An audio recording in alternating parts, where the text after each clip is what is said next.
Hello students, so I am here with one new video of mine, and the video is motion in a straight line. Actually now I am going to start giving the basic concept of class 11th also, because 11th students also should start learning the topics. Okay, so this motion in a straight line, see I have written here 9th and 11th.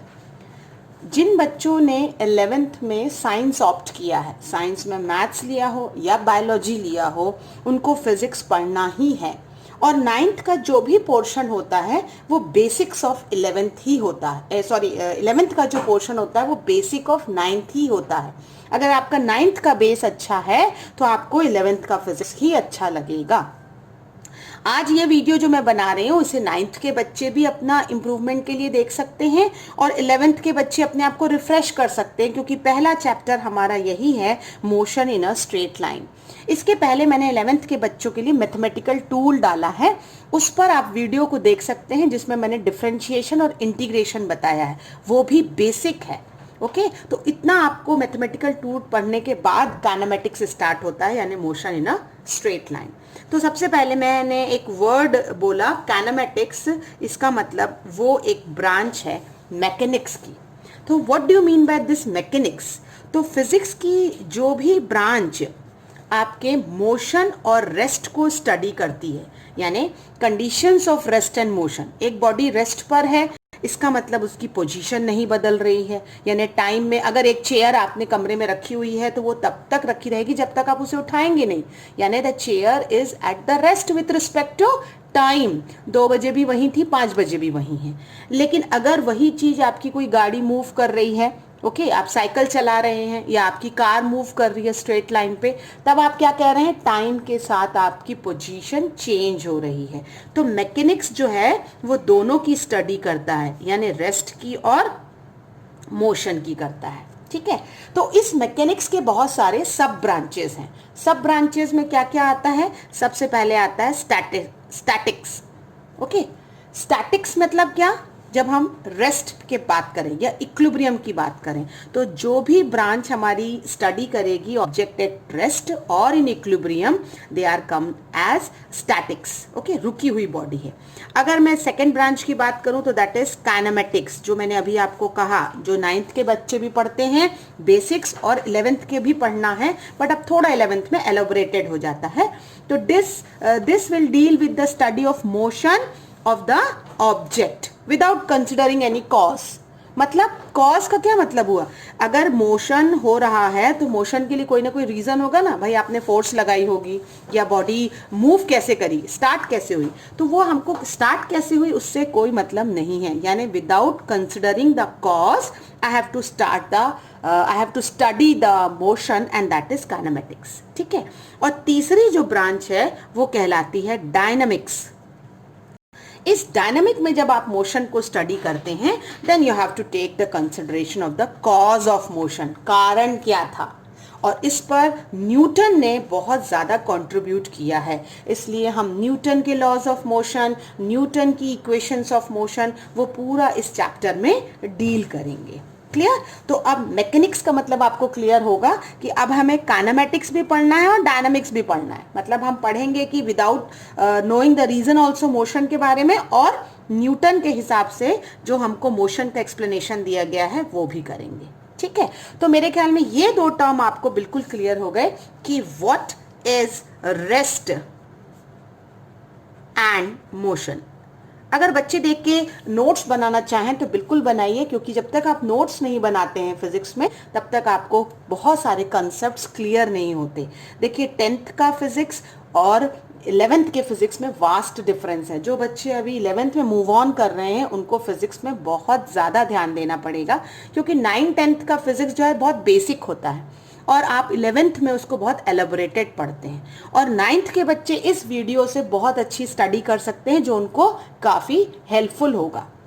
अगर वो plan कर रहे हैं कि आगे चल के वो साइंस लेंगे, क्योंकि 9th के बच्चे पहली बार फिजिक्स जो है अप्लाई करके 9th में पढ़ते हैं, तो उनको वो फील होता है कि इट इज़ लिटिल डिफिकल्ट।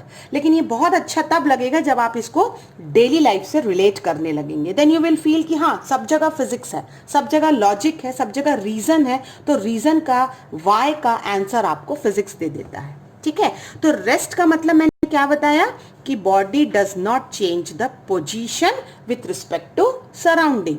ये कॉपी रखी हुई है तो रखी हुई है, unless I am going to start moving it. Okay, so this is called rest. और मोशन में कहूं तो if the body is changing position with respect to surrounding with the passage of time. देखिए वर्ड्स बहुत important होते हैं। With respect to आपको बोलना है, देखिए ऐसा आप शॉर्टकट में लिख सकते हैं, विथ रिस्पेक्ट टू, WRT। तो अगर बॉडी मूव कर रही है तो position with respect to surrounding with the passage of time change हो रहा है। Otherwise with respect to surrounding with the passage of time अगर चेंज नहीं हो रही है तो it is said to be at rest. Okay, फिर एक क्वेश्चन बनता है, ये मैंने पहला क्वेश्चन आपको बताया जो आप बना सकते हैं, 9th हो या 11th हो। Again and again I am saying, refresh करेंगे 11th वाले और 9th वाले, ये फर्स्ट टाइम पढ़ रहे हैं तो मेक द नोट्स। सेकेंड जो क्वेश्चन आप फ्रेम कर सकते हैं वो कहेंगे कि rest and motion they both are relative terms. देखिए फिजिक्स थोड़ा थ्योरेटिकल जब चलता है तो लिटिल बोरिंग हो जाता है, but you have to create the interest in that, because basic physics जो होता है वो थ्योरी और कंसेप्ट्स होता है। एक बार आपको वो क्लियर हो जाएगा तो it will be easy for you. अब ये कैसे रिलेटिव टर्म्स हैं? रिलेटिव टर्म्स के लिए अब मैं एक एग्जाम्पल बताती हूँ कि सपोज आप ट्रेन में बैठे हैं and train is rest with respect to the fellow passenger. क्या मतलब हुआ? यानी अगर ट्रेन में दो आप बैठे हुए और आपके सामने भी कोई एक बैठा हुआ है तो आप दोनों आपस में क्या हैं? रेस्ट पर हैं, but your train is moving ना। ओके, तो कोई पैसेंजर अगर बाहर खड़ा हुआ है तो उसके रिस्पेक्ट में आप कैसे हैं? आप मोशन में हैं। यानी आपके सामने कोई बैठा है तो with respect to that person you are at rest, आप तो उसके साथ ही ट्रेन में चल रहे हैं। लेकिन अगर वही आपको कोई स्टेशन पे ड्रॉप करने गया है, कोई बाहर खड़ा हुआ आपको बाय कह रहा है, तो with respect to that person you are in motion. तो ये कुछ एग्जाम्पल ऐसे होते हैं जिसमें आप चलते रहते हैं, लेकिन अगर किसी के रिस्पेक्ट में आप देखें यानी रिलेटिव टू अदर देखें तो या तो आप रेस्ट पर होते हैं या मोशन पे होते हैं। तो इसलिए कहा जाता है कि मोशन और रेस्ट जो होते हैं वो कैसे टर्म होते हैं? रिलेटिव टर्म्स होते हैं। ओके, आई होप यहाँ तक आपको क्लियर हुआ होगा और आप इससे को सुन करके, मैंने कहा ना जैसे, आप नोट्स फ्रेम कर सकते हैं। फिर एक नया टर्म आपको फिजिक्स में पढ़ना पड़ता है, that is called point object. इन सब का यूज हम बेटा 12th तक करते हैं। So every concept should be clear during your basics only, then only you will feel easy. तो पॉइंट ऑब्जेक्ट का क्या मतलब होता है कि you know that position of object changes, okay, by the distances much greater than its own size in the reasonable duration of time, then the object is regarded as point object। मतलब क्या हुआ? जैसे मैं अर्थ को consider करूं, earth can be regard as a point object for studying the motion around the sun.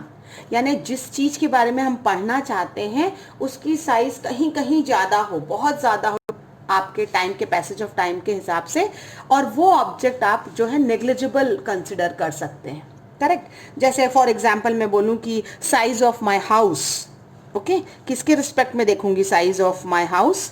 Size of my house if I will see with respect to the radius of earth, isn't it? तो मेरे घर की जो value है वो बहुत ही negligible है, यानी it will regarded as a point object. तो आप कह सकते हैं कि जैसे train under a journey of several 100 kilometre, तो ट्रेन खुद ही, आप ट्रेन को itself you can regard as a point object, क्योंकि ट्रेन लाखों किलोमीटर अगर चल रही है तो with respect to if thousands of hundreds of kilometre you are measuring, then train will considered as a point object. तो जिसके रिस्पेक्ट में आप मेजर करते हैं, अगर आपका ऑब्जेक्ट नेग्लिजिबल है, कंसिडर्ड नहीं होता है, then it is said to be point object. I hope ये टर्म क्लियर हुआ होगा। फिर आप जो मोशन की स्टडी करते हैं, एक्चुअली वो 3 केसेस में स्टडी कर सकते हैं। कि मोशन जो होता है 3 डायमेंशन में, एक्चुअली आप कह सकते हैं 3 डायमेंशन में मेजर कर सकते हैं। तो पहली स्टडी जो हम मोशन की करते हैं वो करते हैं 1D motion. Okay, 1D motion का मतलब ये होता है कि जब आप 3 कोऑर्डिनेट एक्सिस जो हमारी होती हैं, 3 कोऑर्डिनेट एक्सिस कौन कौन होती है हमारी, एक्स, वाई एंड जेड, लेकिन 3 में से हम किसी एक ही एक्सिस का यूज करते हैं for giving the position of object with respect to time. क्या मतलब हुआ, जैसे मेरे पास ये 3 एक्सिस है, suppose x, y and z, ये 3 मेरी कोऑर्डिनेट एक्सिस है ना, तो मैंने कहा कि किसी एक ही एक्सिस का मैं यूज करूंगी for explaining the motion of my body.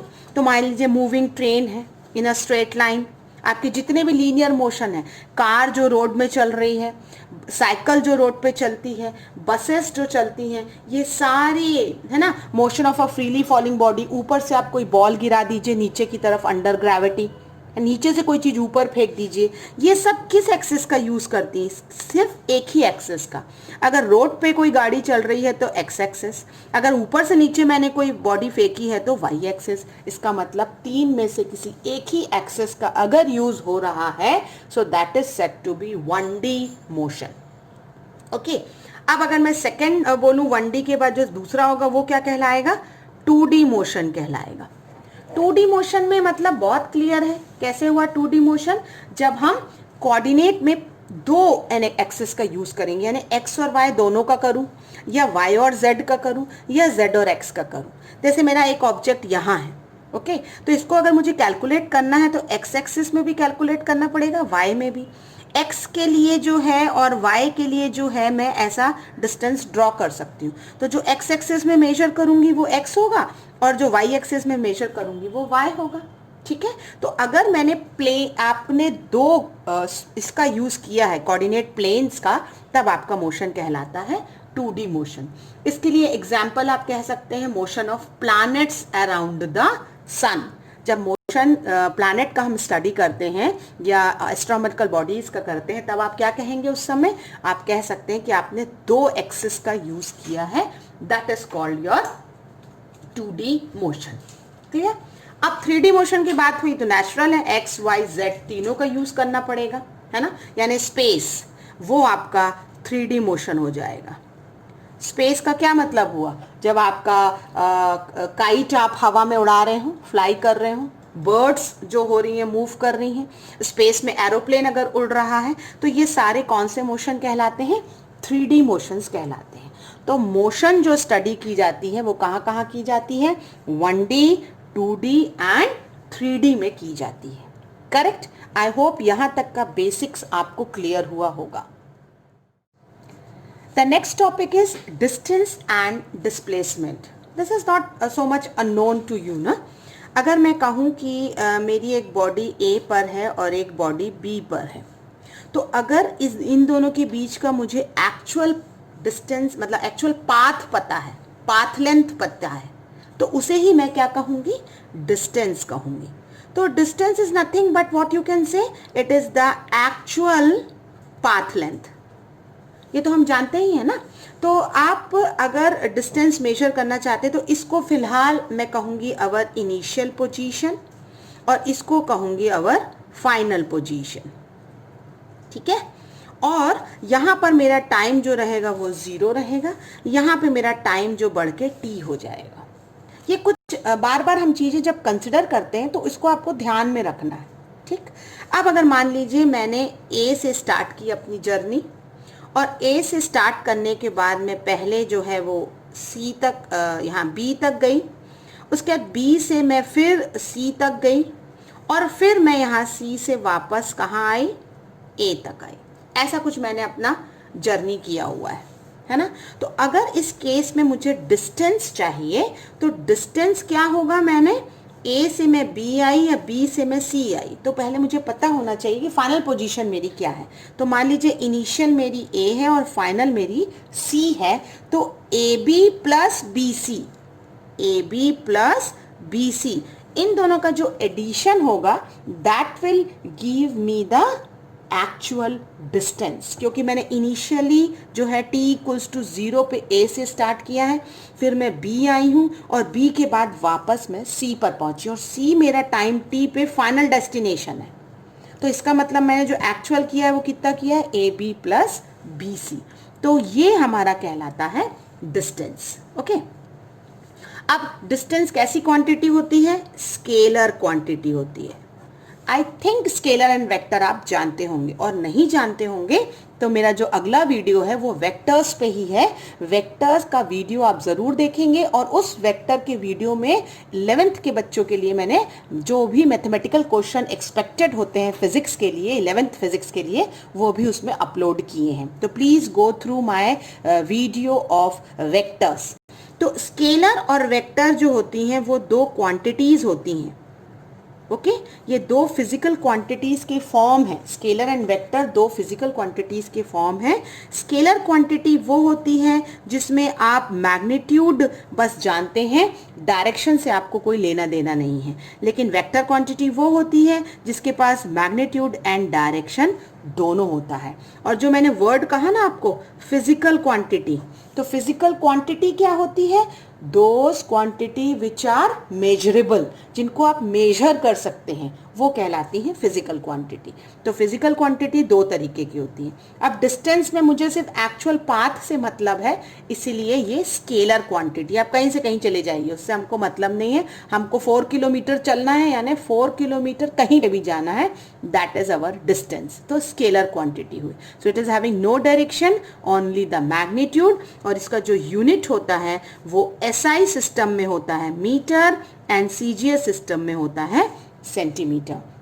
अब जब भी आप डेफिनेशंस करेंगे विथ यूनिट एंड डायमेंशन ही आपको करना है। ओके, एसआई का मतलब सिस्टम ऑफ इंटरनेशनल यूनिट होता है, और सीजीएस का मतलब सेंटीमीटर, ग्राम एंड सेकेंड। तो आपका एक क्वेश्चन बन सकता है कि what is distance and displacement. अब वर्ड आया डिस्प्लेसमेंट। तो डिस्प्लेसमेंट का मतलब होता है कि your object is changing the position with in a fixed direction, है ना, एक ही डायरेक्शन में करना है, and it should be the shortest path. ये बहुत इंपॉर्टेंट है। जैसे मान लीजिए आप एक के घर से दूसरे घर जा रहे हैं, सपोज, तो आप ए से जब बी तक पहुंच रहे हैं तो आप दूसरा वे भी लगा सकते। कभी कभी आपके एक के घर से दूसरे के घर की दूरी में शॉर्टकट पाथ भी होता है ना। मान लीजिए एक्चुअल आप 2 किलोमीटर चल रहे हैं एक के घर से दूसरे के घर तक, लेकिन आपने कोई शॉर्टकट पाथ अप्लाई किया और वो 1.5 हो गया, तो आपने जो कहा 5.5 का आपने डिफरेंस देख लिया, यानी आप शॉर्टकट तरीके से घर पहुंच गए हैं दूसरे के। तो ये जो आपने शॉर्टेस्ट रूट अपनाया है, दैट इज कॉल्ड डिस्प्लेसमेंट। तो जब आप शॉर्टेस्ट रूट अपनाते हैं तो यू हैव टू स्पेसिफाइड कि अगर मुझे ए से बी जाना तो इसी डायरेक्शन में देखना पड़ेगा ना, शॉर्टकट भी मुझे इसी डायरेक्शन में अप्लाई करना पड़ेगा, उल्टा थोड़ी ना चली जाऊंगी। करेक्ट। तो जब आप ए से बी जाके शॉर्टकट मेथड से पहुंच रहे हैं in a particular direction, then it is said to be displacement. Okay, लेकिन हाँ, जब मैंने कहा कि पर्टिकुलर डायरेक्शन, तो जो डिस्प्लेसमेंट होता है वो हमारा क्या होता है, वेक्टर क्वांटिटी होती है। वेक्टर का मतलब उसके पास अपना खुद का एक पर्टिकुलर डायरेक्शन होता है। डिस्प्लेसमेंट का भी यूनिट मीटर है या फिर सीजीएस में सेंटीमीटर है। पर डिस्प्लेसमेंट के कुछ पर्टिकुलर कैरेक्टरिस्टिक है which you have to keep in mind. जैसे मैंने कहा था ना, ए से मैं बी गई, बी से मैं सी गई और सी से वापस ए गई, तो इस केस में जहां से मैं चालू की वहीं वापस आ गई। तो जब हम डिस्प्लेसमेंट निकालते हैं तो हम कहते हैं फाइनल माइनस इनिशियल। अगर हम वापस घूम के वहीं आ जा रहे हैं तो उस केस में हमारा डिस्प्लेसमेंट 0 हो जाता है। लेकिन हाँ, हमारा डिस्टेंस जरूर होता है, क्योंकि हम 5 किलोमीटर तो चल ही रहे हैं। ओके, तो वो डिपेंड करता है। उसके कुछ कैरेक्टरिस्टिक हैं आपके डिस्प्लेसमेंट में, जिसको मैं बता रही हूँ आपको। तो सबसे पहला कैरेक्टरिस्टिक ये होता है कि displacement has a unit of length. तो इसका यूनिट ऑफ लेंथ होती है, जो लेंथ की यूनिट होती है वही डिस्प्लेसमेंट की होती है। दूसरा इंपॉर्टेंट है कि ये पॉजिटिव भी हो सकता है, नेगेटिव भी हो सकता है एंड 0 भी हो सकता है। यानी हम उल्टा डायरेक्शन ऑप्ट कर रहे हैं तो हम नेगेटिव मेजर करेंगे, अगर हम सीधे उसी डायरेक्शन में जा रहे हैं तो पॉजिटिव करेंगे, और अगर हम गोल घूम के वापस कहीं आ जा रहे हैं तो डिस्प्लेसमेंट हमारा 0 होता है। ठीक है। इसका जो तीसरा कैरेक्टरिस्टिक है कि displacement between 2 point is unique path from initial to final. जैसे मैंने आपको कहा ना, आप कोई शॉर्टकट अप्लाई करते हैं तो यूनिक पाथ का ही मतलब ये हुआ कि आप इनिशियल पोजीशन से फाइनल पोजीशन तो जा रहे हैं, पर एक पर्टिकुलर शॉर्टकट अपना रहे हैं या शॉर्टेस्ट डिस्टेंस देख रहे हैं, वो उस पर्टिकुलर पोजीशन का यूनिक पाथ कहलाता है। ठीक है, फिर आप कहेंगे कि displacement of the object between two position gives the shortest distance, यानी ये भी जो आप जब भी डिस्प्लेसमेंट निकालते हैं वो हमेशा दो पोजीशन के बीच का शॉर्टेस्ट डिस्टेंस मेजर करता है। और लास्ट वो बहुत इंपॉर्टेंट, मैंने आप ही को बता दिया है कि it is a vector quantity, मतलब having both magnitude and direction, and it is independent of the actual path. ये बात ध्यान रखना है आपको, इंडिपेंडेंट ऑफ एक्चुअल पाथ। इसको 4 किलोमीटर 5 किलोमीटर से मतलब नहीं है, इसको सिर्फ इनिशियल एंड फाइनल पॉइंट से मतलब है। आई होप बेटा यहाँ तक आप लोगों को समझ में आया होगा कि मोशन क्या है, रेस्ट क्या है, डिस्टेंस एंड डिस्प्लेसमेंट क्या है। जो मेरा नेक्स्ट वीडियो होगा उस पर मैं स्पीड, वेलोसिटी एंड एक्सेलरेशन पे आपको एक्सप्लेनेशन दूंगी। Thank you.